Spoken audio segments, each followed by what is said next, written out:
If you wanted to add color to your Notion workspace previously, you had to use callouts. So you would see me move this to on here, then it would naturally take the color. As you can see, is a light pink. So it would naturally take the color of this callout. But now I'm going to show you how Notion has really changed the game. So when you click on the gallery view, you see a new additional feature called conditional color.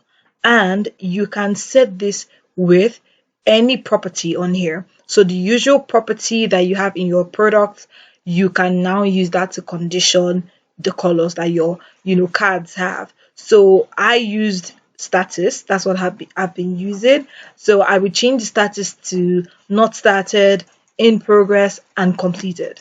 Now let's see how we do this. For the card background colors, I'm going to change the not started. I'm going to change it to gray. So I'm going to make it the not started, right? Not started. And I'm going to change it to gray. Hold on. Oh, so I'm going to change it to gray. It just popped up. Now we're going to change the next one to is in progress, and now we're going to change the other one to, I'm going to use yellow, more like the traffic lights. And for done, I'm going to use green. Yes, I know that's what you talk about. So I'm going to use green to just show you how it really looks. So green, let's go for green. Yes. So now I have already changed the color, the statuses previously. So you can now see that this has a gray background, the card.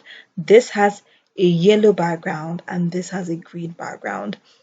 What would you use this amazing tool for? Because I really love it and I use it for a couple of digital products that I'm building for clients. I can't wait to hear how you're using conditional colors, and I will see you on my next video. Bye.